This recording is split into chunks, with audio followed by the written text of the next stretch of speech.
All right, welcome to the big show today. And of course, we do the big show every day at 5 o'clock and always are in a place where we can discuss many different things when it comes to the world of sports. Clearly, we will talk about the Steelers. We'll talk about the NFL, talk a little bit about the Pirates today, and, maybe even have a little bit of fun talking about a couple of other things that go on in the world based on some of the things and some of the discussions that I've seen go on and on and on and on about the world of sports. Obviously, the news of the day, in case you didn't see it, is that basically Pete Carroll has actually answered the question about whether or not there's going to be a Russell Wilson reunion. Well, actually, he really didn't answer the question, but he did talk about it.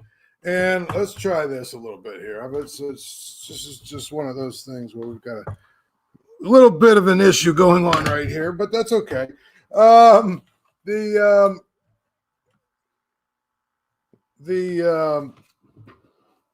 Pete Carroll today did not really answer the question, but he was asked about Russell Wilson, about a reunion with Russell Wilson, which, of course, many of us basically think is going to happen. And I think that one of the things that is always going to be very interesting is, what if he goes to the Raiders and they win, immediately? Then what happens? Here's what I would tell you. I call it the Neil Huntington effect. The Neil Huntington effect is this, okay? And that is basically that you worry more about the guys that are leaving than the guys that are coming, which is why Neil Huntington was always so quick. And you know what? In many, many ways, the new regime that's been around now, they're not new anymore, but Ben Cherington, they're the same way. And that is, you worry so much about who you're trading away and what they might become down the road that you miss the point of you're trying to make your team better. And so if the person coming actually is a great player or a good player or turns into somebody good, well, then guess what? If that's the case, you've made a good trade. I've often used as an example the trade that the Pirates are always, destroyed for, where they traded for Chris Archer. And, they gave up, what was his name, Shane Baz, they gave up Tyler Glass now, and they gave up Austin Meadows. These are three guys that, have turned out to be pretty good. Austin Meadows not quite as much because he gets hurt all the time. But, obviously Glass now and Baz have been really, really good players. But here's the thing. Nobody would be talking about those guys if Chris Archer came here and was really, really good for 3 years. He just wasn't. He was just very, very average. And so that's why we talk about it. And the only reason I bring that up is because this whole thing with Russell Wilson, there are actually some people that are concerned that what happens if Russell Wilson, what happens if he goes to the Raiders and they turn it around really quick? What happens then? Well, here's the thing. I don't think it matters. Because the only thing at that point that will really, really matter is, does Justin Fields get it done? And if he does, nobody's going to care what happens with Russell Wilson. Nobody's going to care, if he does well there. It's all about the players that are here. And so I can't get concerned at all about who they're trading. I can't get concerned about it at all. It just doesn't matter to me. It really doesn't. It never has. Who do you bring here, and who are you playing here, and who are you signed here? That's what you care about. You don't care about all of this other stuff that you can't control anyway. If Russell Wilson isn't a fit here, he's gone. Now, I do find it interesting that someone asked Pete Carroll about it. I guess he's at the Senior Bowl right now or wherever he's at. Someone asked him about it, and I see he was on a podcast, And he said, it's so early. We're just in the midst of trying to find the puzzle pieces. We're not even putting them together yet, so I can't even say. Free agency hasn't come yet. That's the first competitive opportunity that will occur. Then the draft is coming. We'll have that opportunity. I can't tell you right now. I could guess, but it just would be a guess. The Raiders need a quarterback. There's no question about it. There's absolutely no question they need to go get a quarterback, just like a number of teams. And I've said this many times. I think one of the biggest things about the quarterback position is if you have one, you need to keep him. And if you don't, you're spending every offseason going to try and find it. If you're the Raiders, okay, you're probably not in position to take one of the top two quarterbacks out there. And if you're not in the position to take one of the top two quarterbacks, and I mean in the draft, then you're in the same situation everybody else that doesn't have a quarterback is. And if you go through the league, it's very, very simple. Who is it that needs a quarterback and who is it that doesn't need a quarterback? Let's go through the league and have a little bit of fun. Let's do a little exercise, right? We can all agree the Bills don't need a quarterback and won't for the next 5, 7, 8 years. Okay?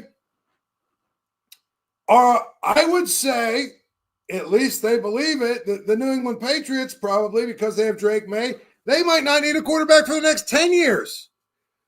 So they're not going to be out there looking for a quarterback. The Dolphins, I am not high on Tua. I know some people love him. Some people think he's really good. I think he's mentally weak. I think he's soft. I don't think he's a good player. I don't know what they're doing. If I were the Dolphins, I'd be looking for a quarterback, but I'm assuming they're probably happy with him. So we won't put them on the list. The Jets need a quarterback. Even if they bring back Aaron Rodgers for 1 year, they need a quarterback. So in the AFC East, there's probably one team that's definitely going to be looking for a quarterback, if not this year, but next year. In the AFC North, obviously the Ravens and the Bengals are in a great situation when it comes to having a quarterback in place for the next, half decade, 6, 7, 8 years or whatever. The Steelers obviously need a quarterback. The Browns need a quarterback. And it's funny to me, the Browns are a cautionary tale. They had a quarterback that they drafted number 1 overall who's been pretty good since he's been in the league. He hasn't been great, but he's been pretty good, and that's Baker Mayfield. They moved on from him because they thought they were getting Deshaun Watson, and, of course, they got a broken-down bad version of Deshaun Watson. But those are the two teams that need a quarterback. The Texans obviously don't need a quarterback. The Colts think they don't need a quarterback, but they do. The Jaguars don't need a quarterback. The Titans need a quarterback, although I think they still think they might have a shot with this Will Levis, right? The Chiefs and the Chargers and the Broncos don't need quarterbacks, and Vegas does. So just in the AFC, who did we say? Vegas needs a quarterback. Tennessee needs a quarterback. I think the Colts do, but they don't. But I think they do. But let's say they probably won't be out looking for a quarterback, right? The Steelers, the Browns, and the Jets. Those teams are going to continue searching for a quarterback until they find one every single year. Now, the Steelers have a shot because they're going to probably re-sign Justin Fields. And again, I am not going to sit here and tell you that Justin Fields is that guy because I don't know if he's that guy. But I do know this. He gives you the best chance to have that guy in place for the next 5, 6, 8 years. Now, he could be a bust. But if he's a bust, we'll know that by the end of the year. If he's a bust. We will know that. And then you move on. But the reality is, Vegas is a team that's perpetually going to be looking for a quarterback until they find their guy. And so Russell Wilson makes sense for them this year because he's what we call the bridge guy, the stopgap guy, the whatever. Maybe, if you're Pete Carroll, you bring in Russell Wilson for 1 year and you say, well, okay, let's try and just sort of stabilize the quarterback situation, but we've got to go out and find somebody better. We've got to do that. And maybe you get a situation of where you have, Russell Wilson for 2 years, even if you're the Raiders. But I don't think that Pete Carroll, if he's signing Russell Wilson, is thinking he's bringing back the magic that he had in Seattle. That's not what they're probably thinking if they're going to bring back Russell Wilson. I think what he really is thinking is, if I get him here this year, if I bring him here this year, then I can at least stabilize that position and maybe give us a chance to be competitive. Now, the other thing that's always very interesting to me about Pete Carroll taking the Raiders job, think about the AFC West now in terms of the coaches. And actually, in terms of the coach-quarterback combination. But the coaches, you have Andy Reid, Jim Harbaugh, Sean Payton, and now Pete Carroll. I mean, honestly, I don't think there's any other division that's close when it comes to coaching, the coaches, the four coaches. You add the fact that they've got Justin Herbert, Pat Mahomes, and Bo Nix, I think is a pretty good player. You know, if he brings in Russell Wilson, all of a sudden you've got four pretty good quarterbacks, I guess. But I'm saying Pete Carroll could come in, stabilize that team, get them better, get a better quarterback in there, make that team better. And you know what? They might not make any movement in the AFC West, because I think that's a pretty tough division to try and go upwards in. I just do. I think there's a lot of good players. So, I really think that a lot of times when people are talking about, well, they want to sign this guy, I think that you have to look at the reasons why a team might want to sign a certain quarterback. Because I've read a lot of people saying, well, why would the Raiders want Russell Wilson? Because he's gone. He's no good. He's done. All that stuff. Look, I don't know. I don't know how much he has left in the tank. What we saw this year, though, I think, if you're the Steelers, what you saw from Russell Wilson is you saw a guy who can give you a chance to win. And I'm sorry, but when you had – who did they even have this year? I can't remember. I know I had Aiden O'Connell for a little bit. Did they have Jarrett Stidham out there a little bit? I mean, when you're talking about the guys they were trying to run out there and actually legitimately try and win games with, which is why I kind of felt bad for Antonio Pierce, because I just think it's really, really difficult to try and win when you've got guys like that. Let me look at it real quick. Just to remind – Aiden O'Connell, Desmond Ridder. Oh, they had Gardner Minshew. I forgot about him. Sorry. Forgot about him. I mean, again, I just look at who they've had, and you can't – it's hard to win when you've got guys like that. Russell Wilson at least gives you a competitive chance to win. That's all you're looking for if you're the Raiders this year. I do think that when you look at the pecking order of coaching hires, and right now there were seven coaching openings. As soon as the season was over, there were 7 coaching openings. Now they've filled 6 of them. Okay? And if you look at the pecking order, here's the pecking order that I would say. I think the safest hire, and probably the best hire, but the safest hire, was Mike Vrabel to the Patriots. I think that was a no-brainer. I think that, he'll hire a pretty good staff. They'll know what to do. They'll know how to do it. They'll get that team organized. You've got a young quarterback in place. They're going to play a better brand of football. They'll be more, coached better, all that good stuff, right? But that, to me, right, also probably has a ceiling with it. Because I don't know that Vrabel is the guy to get you back to the Super Bowl. I don't. I think when you look at what Mike Vrabel probably is, there's probably a ceiling to what he can do. And I think that it's always important, right? It's always important to remember that if you want to get to the next level, you almost have to get to a certain level first and then go over the top. So Vrabel might be the guy that gets them organized, gets them, back to playing a really good brand of football and making sure that they have a chance to win and they're competitive and they're well coached and all that other good stuff. That stuff to me, if you think about it, I just feel like it's important to note that I just don't know if he's the guy to get you all the way to the Super Bowl. I just don't. I wish I could tell you he is, but I don't know that he is. I do think, however, that he's the best hire because he's the safest hire. You know, I judge hires not necessarily by who could be, sky's the limit, who's going to hit a home run or whatever people say, home run hire, A+ hire, all that stuff.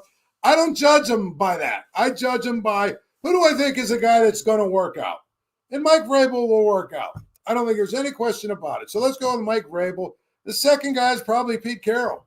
I know they don't have a quarterback, but Pete Carroll will get them organized. Pete Carroll will get them, they'll be coached well. He'll have a plan. They'll play a better brand of football. He'll probably be able to get them back to the 8, 9, 10 wins, maybe 8 or 9 or 10 wins or whatever. Not this year, but maybe within a year or two.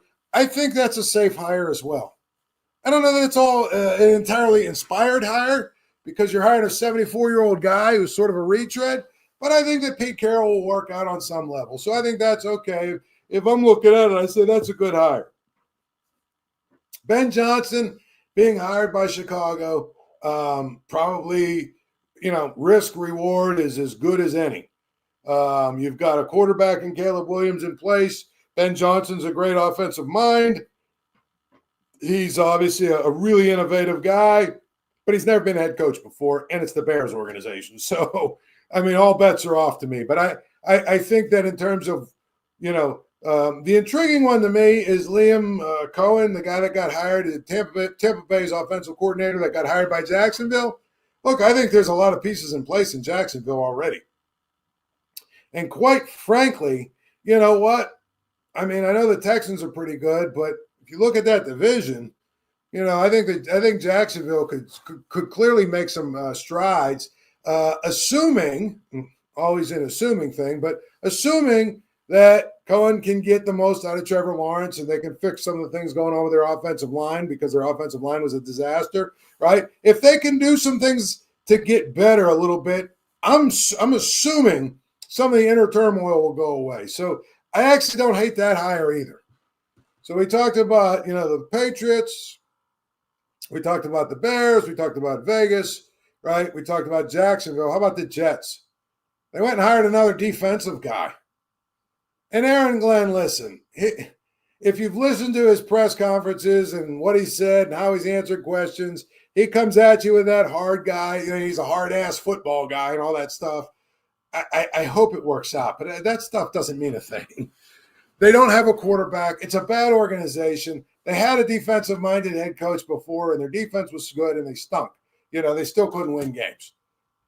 I hope it works, but if I was the Jets, I would have hired an offensive guy. That's just me. I know he's a former Jet. I know that the owner loves him. I know that he's, a rah-rah guy from the standpoint of, he's making people believe that, and he's very passionate about the Jets and all that stuff. None of that matters when it comes to winning. None of it matters when it comes to winning. At the end of the day, you better be able to coach. You better have a good game plan. You better really understand what it takes to win with the roster that you have. And, if you don't, all of that stuff, I always get a kick when, a new coach, because he's a first-time head coach. When one of these first-time head coaches takes over, and one of the first things they do is they talk about how they're going to change the culture. Culture. That's like the buzzword, culture. We're going to change the culture. And I always say, what does that mean? What exactly does that mean? I think it's just a buzzword. It doesn't mean a lot. But more power to him. Aaron Glenn might turn out to be a great coach. But again, I don't know what change the culture means. Interesting change in Dallas where you go from Mike McCarthy to Brian Schottenheimer. And I looked this up today just to see because, everyone's like, well, he's a career assistant and therefore, I don't know why anyone would make him a head coach. And my thing is, well, if you think about it, you're looking at guys and you're saying, well, some of these other guys are first-time coaches. Brian Schottenheimer is only 51 years old. Let's not act like he's 65 years old and he's never, been a coach. He's 51 years old. So he's not ancient. His first job was in St. Louis with the Rams in 1997. So if you do the math on that, 1997, all right, 2007, 2017. Okay, so we're talking about what, 25, 26, 27 years, whatever it is. Actually 28 years as an assistant coach, and now he's getting his shot with the Cowboys. Who wants the Cowboys job? Who wants to be the puppet of Jerry Jones? Nobody. So to me, he's as good of an option as any, because Jerry Jones is still going to run personnel. Jerry Jones is still going to make coaching decisions. Jerry Jones is still going to tell him who he's got to play at quarterback and who he's got to play. Jerry Jones is still the guy that's meddling and running the show down there. So, I think, what are we talking about here? It's got to be, to me, a job that I don't know that many coaches really want. So we'll see what Brian Schottenheimer is. My view is he's probably going to be very much like, what was the guy's name? Jason Garrett. Very similar. Be around 10 years. They won't be terrible. They won't be great. It is what it is. The other job is the Saints. They've passed on Mike McCarthy. Apparently they're waiting for the Eagles offensive coordinator, Kellen Moore. That seems like a good hire if it happens, but we'll have to see if it actually happens. But my point is, these teams now have all basically filled their coaching voids. The next really domino to fall will be quarterback.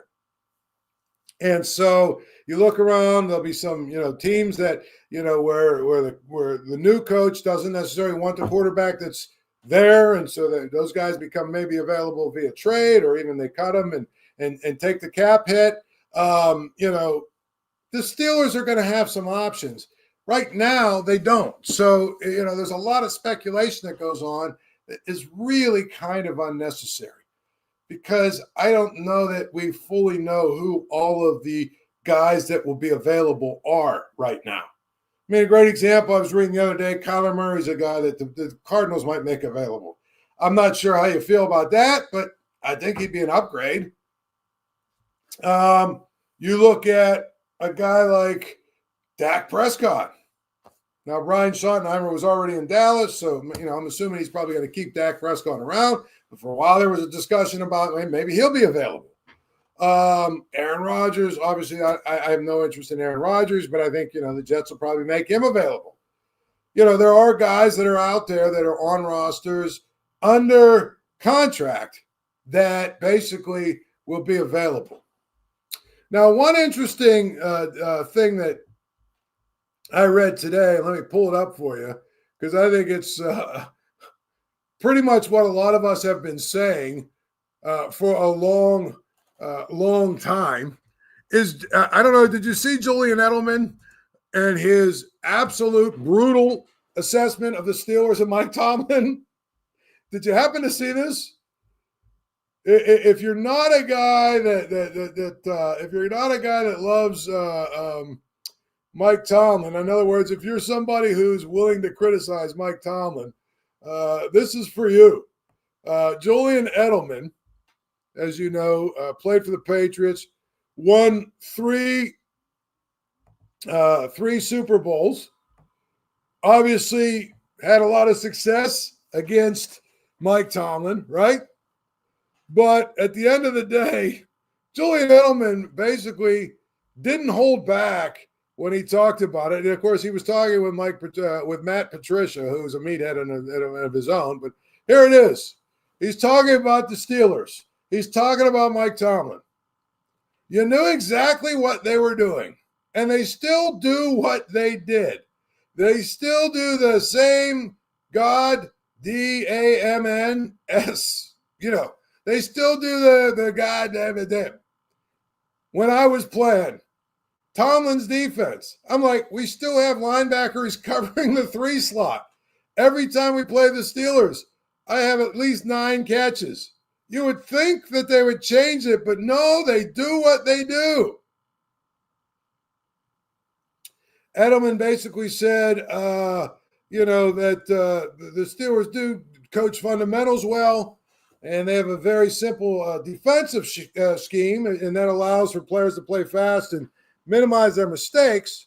But the other part of it is what's holding Pittsburgh back, according to Edelman, is they have to a hard time avoid coming to the same conclusion based on recent history. The Ravens made things look easy in the wild card round this season. The best offenses have no trouble exploiting the Steelers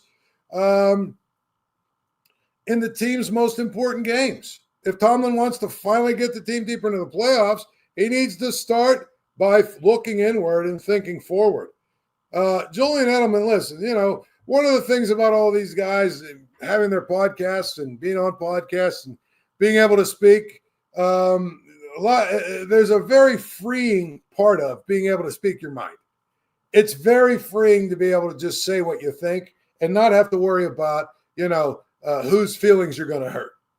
And a lot of these former athletes, they've all started their own podcast. They say whatever they want to say.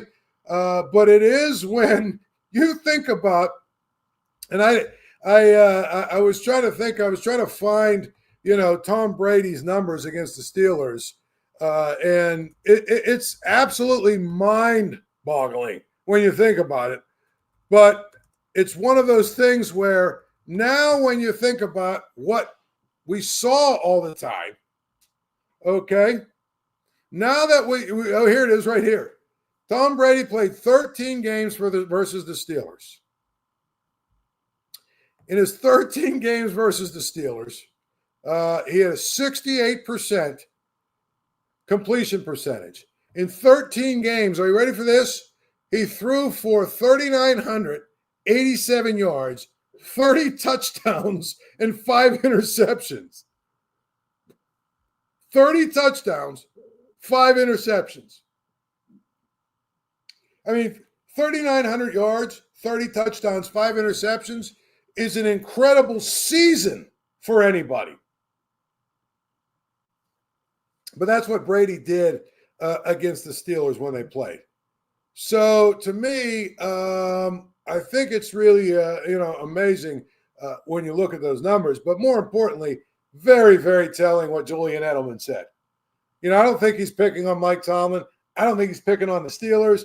I don't think he's picking on anything other than basically saying, you know what? Every time we looked at film with the Steelers, they were doing the same thing. And now when I look at film of the Steelers, they're still doing the same thing. One of the complaints that we always get, we get a lot of when we talk about the Steelers defense is that thing about linebackers covering slot receivers. Linebackers turning and running and getting burnt by receivers. It's been a part of the defense as long as I can remember watching, Mike Tomlin's defense play, do their thing. So to me, I'm just, never, ever really, really surprised when I hear things like this. But it is kind of fun when you hear guys that actually played against the Steelers saying these kind of things. Now, if you look at the other parts of what is ailing the Steelers, it all sort of boils down to the same things. They're very conservative. They don't change. They're not very creative. And as a result of that, when they're not creative, when they're not changing, when they're using the same philosophies, when they have the same sort of stale offense and defense and everything else, guess what? These teams are all very good, and they understand it, and they're able to break it down on film, which is why some of these teams seem to have no trouble moving the ball against the Steelers. We want to sit here and talk about, the Steelers have all this money invested in defense. Why isn't it that good? Well, that's why. Because the scheme is stale. Period. And until it gets fresh, until it gets new, it's not going to change. It's not going to change at all. So I just think that is something we probably don't talk quite enough about. It's not necessarily that their players are not that good, although I think there are some players we overrate. It's the scheme that stinks. It's the scheme combined with the play calling that stinks. And it's predictable. And, we talk about being predictable and conservative and boring a lot when we talk about the offense, but it's the same thing with the defense. It's the same exact problem with the defense. So that is really what it comes down to. I got a kick out of – let me just move back here for a minute. I got a kick out of all of these Chiefs fans who are so damn defensive all over social media. Have you seen these freaks? They're weirdos. Have you seen these people posting still photos of Josh Allen, definitively showing he didn't make it on fourth down, definitively showing he didn't make it on third down, so upset that the legacy of their favorite team is being questioned because, let's face it, the referees helped them out. Now, that doesn't mean that that's why they won, but they certainly had the benefit of the doubt from the referees, at the very least. And if you're a Chiefs fan and you can't just at least admit that, then to me, you're not even worth having a conversation with because you're just a psycho fanboy. But the reality of the situation is, you got a little bit of a help from the refs. How much? I don't know. But how do you quantify it? I don't know. But these people, they're flooding my timeline with, still photos of Josh Allen from every angle. See, he didn't make it on fourth down. Well, first of all, he did make it on fourth down. I don't think there's any question. I think it was very clear. I think if even what's his name, Dean Blandino, who's like the head of officials or was a former official, whatever he is, even he, a rules expert, said, yeah, he made it. A number of people like that who actually get paid to or did get paid to make those decisions. He did make it. Doesn't mean they win the game? No. I don't know what happens. But let's not act like that. And then in third down play, I thought the tight end made it as well. But these people are nuts. And it got me to think, what is it about this with sports fans, right? That if somebody has sees things a little differently than you do, why do you feel the need to lash out, turn it personal, get crazy, to try and basically defend the honor of your team as if it matters? Chiefs fans, why are you angry? Your team is going to the Super Bowl. So, many people are saying, oh, well, we're rooting against them because we don't like them anymore because, we're tired of them. Your team is going to the Super Bowl. Stop whining and crying because you think that they're not getting enough credit from people who are correctly saying, whether you like it or not, the Chiefs got a little bit of help from the refs against the Bills. Was it the difference in the game? Probably not. Maybe not. Who knows? But at the end of the day, if you can't just admit that, I can't help you. But stop showing me all these pictures of, Josh Allen from every angle that you look and drawing the line through it and all the stupid things these people are doing. They're nuts. I'll tell you this much right now. If I was a Chiefs fan and my team was going to the Super Bowl, I wouldn't care what everybody else is saying about whether or not they deserve to be there. Because at the end of the day, they're going to the Super Bowl. I'd be spending the next 2 weeks trying to figure out what I'm going to do to have a great Super Bowl party so I can enjoy it as well when they win the Super Bowl. I just don't understand this mentality from sports fans where they're angry about every event. People don't give their team the credit they think they deserve. I mean, it's just ridiculous. Who cares? I mean, it's just, who cares? If I don't see it the way you saw it, I don't care if you don't like it or not. You're not going to change my mind by, showing me all kinds of nonsensical stuff, still photos that you've, drummed up in your mind that prove one way or the other what's happening. It's ridiculous. And let's face it. Let's talk about why people don't like the Chiefs. I tweeted this. All right.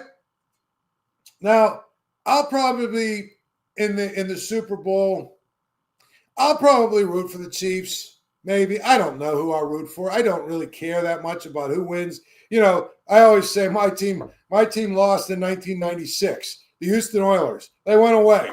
So ever since then, I have a hard time really mustering up a lot of energy for who should win and who should lose. But, as a game wears on, usually I start to figure out, okay, I want to root for this game. And, of course, if I have a bet on a game, I know who I'm rooting for. But, I don't really hate the Chiefs that much. I don't really have, Chiefs envy or whatever, just like I never really did with the Patriots either. It was fun to get Patriots fans riled up and talk about, Deflategate and Cheatgate and all the other stuff. But at the end of the day, I didn't really care that much about the Patriots. But let's talk about why people hate the Chiefs. Here's why people hate the Chiefs. Are you ready? Because, number one, there's a perception that the Chiefs get every call. And the thing about it is, when you're the champ, and I think I said this the other day, you're going to probably get the benefit of the doubt from officials. Lakers, Showtime Lakers, they probably got the benefit of the doubt from officials. Birds, Celtics, probably got the benefit of the doubt. Montana's 49ers probably got the benefit of the doubt. Right? It's just how it is. You're the champ. They've got to knock you off. They've got to beat you. They've got to knock you out. And so you're not going to get help. The Bills left it in the hands of the officiating and crowd and all that stuff because they didn't really go out and throw the knockout punch they needed to. So that's reality. But there's that. Two, there's a lot of people, for whatever reason, that still hold it against Andy Reid because his son's had a bunch of problems or whatever, and he's been the coach that goes out and signs every vagrant, every reclamation project, every guy that's a bad actor, right, and gives him a second chance because he's got a soft spot in his heart for that. Let's talk about the idiot brother of the quarterback. Do we need to say anything more about him? We want to talk about Fredo, the dummy. I forget what his name is even. Jackson, Jackson Mahomes. Let's talk about the most obnoxious wife of any quarterback. It's funny, like people, she said, why are people hating on me? It's amazing this. Here's one thing I'm going to tell you what's amazing.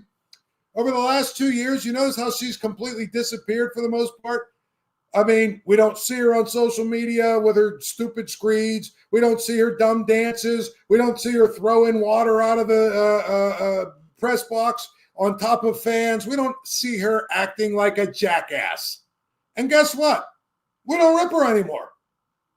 It's almost like, when Tom Brady was with Giselle, what was her name? Giselle? Guess what? We never saw Giselle.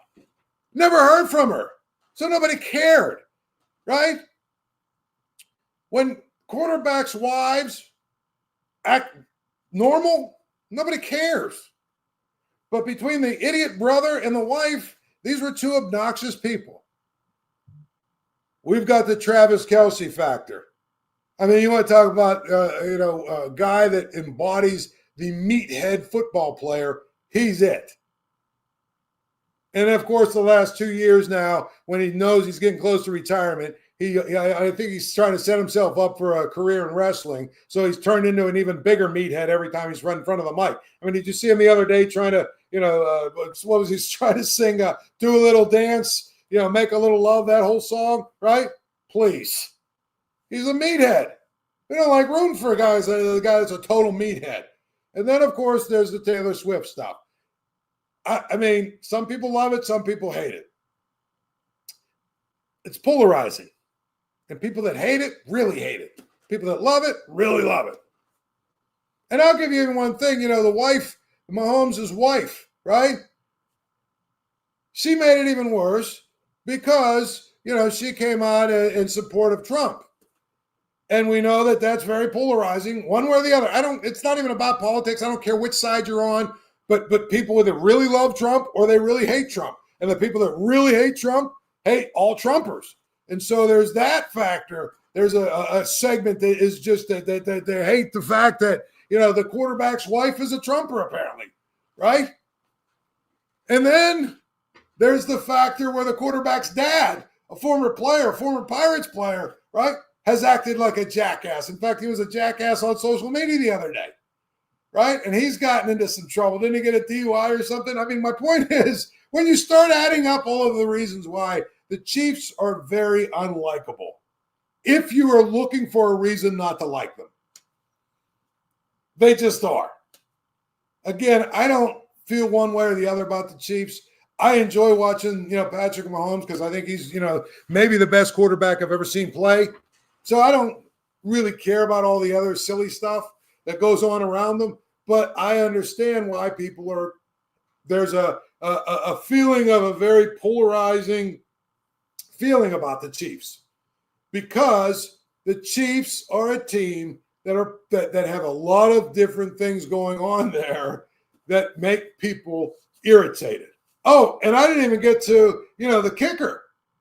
Well, I mean, there was the punter who obviously was blackballed. He's talking about a guy that Andy Reid gave a second chance to. He was blackballed because there were some false allegations of rape and sexual assault. And so he was blackballed from the league for a while until their allegations were proven false and he was exonerated. And even after that, there was teams that weren't going to sign him. But again, there was a certain segment of women who, from the Believe All Women crowd or whatever, who probably hold it against the punter, even though he was exonerated. It's clear he didn't do anything wrong. So there's another thing. And then, of course, there's the kicker. I think the kicker, Catholic guy, went to a Catholic university, did a speech about Catholic values that basically said something to the effect of, a woman's most fulfilling job is to, be a mother or whatever he said. I forget what he said. And of course, this sent the woke women through the roof, right? The shriekers among us through the roof, because they didn't listen to what didn't listen to what he had to say. But B, the other part of it is, they went crazy about how can somebody who's got a platform say these things. Again, I don't care if you're Catholic or not Catholic, pro-family values or whatever. I don't care about any of that crap. I'm just laying out what people, why people are angry about it. But that was a stupid thing. Because at the end of the day, a Catholic guy went to a Catholic university and talked about Catholic values, of which having a family is a big part of it. If you're confused, I grew up in the 70s, right, where everybody was Catholic and families had 7, 8, 9 kids running around. So the idea that somehow what he said was all so wrong is silly. But that's not the point. The point is, because he's a presence on that team, there's a segment of people that hate that team.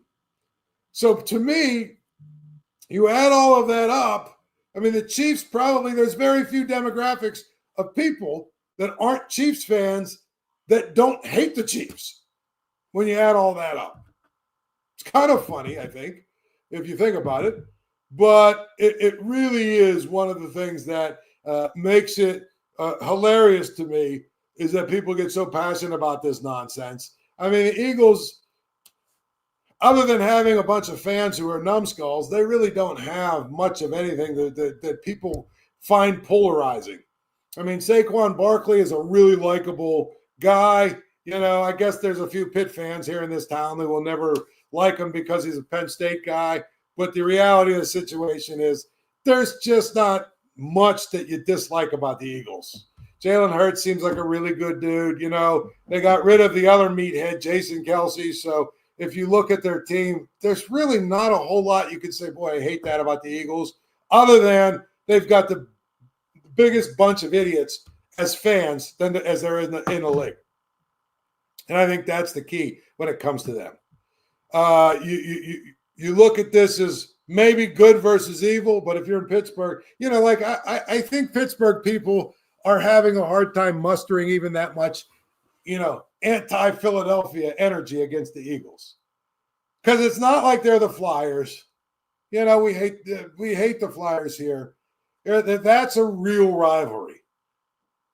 But the Eagles, the Steelers play them whatever, and, it is what it is. The fans are dumb. But other than that, it is just basically one of those things where I look at it and say, I don't think there's that much negative, polarizing energy around the Eagles. Whereas the Chiefs, and really the higher you rise, what do people say? It's lonely at the top. The higher you rise, the more you put a target on your back, period. And that's really what has happened with the Chiefs. Because, again, so many things have gotten blown way out of proportion because they are the Chiefs. That's the biggest difference to me. They are the Chiefs. And therefore, there's a lot of people out there who, they're very high profile. And there are people that find them polarizing. But good luck finding a group that doesn't have a problem with the Chiefs. Good luck finding a group of people who aren't Chiefs fans that can't find a reason to hate the Chiefs, right? There's a lot of men that hate the Chiefs just because of Taylor Swift and the whole Swiftie thing, right? There's a lot of women that hate the Chiefs because of Brittany Mahomes and because of the kicker and punter. There's a lot of people that don't think that guys should get second chances that hate Andy Reid. There's a lot of people that hate idiot hanger-on brothers that hate that Jackson guy and the dad. I mean, if you're looking for some reason to hate the Chiefs, there's a lot of easy things to point out. And so all these Chiefs fans that are whining on social media that people aren't giving my team credit, or they're just hating on us because it's not. Please stop. Please stop. And then you've got dumb skulls like Nate Burleson telling us, well, don't fall into the pattern of rooting against the Chiefs and hating the Chiefs. You should be rooting for greatness, and we should be privileged that we got to see this greatness. Listen, we've gotten to see the Patriots, we've gotten to see the Cowboys, we got to see the Steelers, we've got to see the 49ers. We've seen greatness before. We don't need to embrace the Chiefs just because you think we're all supposed to. Okay? Listen, they have a chance to do something that really, they're already making history because this is the first time a team has gone to 5 Super Bowls in 6 years. If they win, that'll be their 4th in 6 years. We all know the Steelers are the only other team that's done that, but you could basically say the Chiefs have been greater because in the 2 years that they didn't, they went to the conference championship game and they went to the Super Bowl, whereas the Steelers lost in the first round, went to the conference championship. So they're already making history by going to 5 Super Bowls in 6 years, but the other part of it is they have a chance to make real history by winning their 4th in 6 years, right? And then if they win their next year, they win their 5th in 7 years. Well, that's unheard of. But again, the dynasties, when they start to fall off, they really fall off. The one thing I'll say that makes this dynasty different is it's almost 100% about Pat Mahomes. I mean, if you think about it, who are the Hall of Famers in this dynasty that they have? Kelsey will be one. And I would be willing to bet he probably wouldn't be a Hall of Famer if he didn't get a chance to play with Mahomes. In other words, any good tight end probably would have put the numbers up that Kelsey has, number one. Kelsey and maybe, what's his name, Chris Jones, the defensive player. That's it. Whereas a lot of these other dynasties we talk about, they had 8, 9, 10 Pro Bowlers. They all got old at the same time and fell apart. So there's probably more staying power with the Chiefs because the Chiefs dynasty is literally built on 2 guys, the coach and the quarterback. But to me, when I look at this dynasty, right, quote unquote, it's incomplete because Mahomes is going to be playing for another 6, 7, 8 years. They haven't won their 4th one yet. 2 weeks from now, they might, but we'll see. But the other part of it is if they don't win this 4th one this year, and then, God forbid, a couple of guys get hurt, they lose a little bit of, some key players, and the next thing you know, they don't go and they don't get their 4th one, and Mahomes is a guy with 3 Super Bowl rings and, a zillion records, well, then maybe we look at them a lot differently. The game is always on at Archie's. Get down to Archie's. on Carson Street, Archie's home of 80-cent wings, Monday through Thursday, home of the Paul Zeise grilled cheese sandwich. Archie lays it out for you. Always has all the games on. Great food, great time. Very, very affordable place to go have a night and enjoy with your friends. So get down to Archie's, and when you get down there, tell them that Paul Zeise sent you. One last thing about the Chiefs I think is really telling is that if you look at what they are doing, I think they do have a chance to break the 6 Super Bowl record or whatever it is that the Steelers have. And is it who's the other team? The Patriots have 6. But I don't know that it's 100% certain that that's going to happen. We're going to break it down a little bit more tomorrow. We'll probably talk a little bit about some of the things going on with the Pirates tomorrow, which is not much of anything, to be honest. And then we will also continue to talk about what's going on in the Senior Bowl, talk about the Steelers, get you ready for the Super Bowl, all kinds of good things tomorrow. Until then, enjoy your night. Thank you for checking out this content from Post-Gazette Sports. If you watch this video on YouTube, please like the video and subscribe to our channel. For all of the sports coverage the Post-Gazette has to offer, visit post-gazette.com.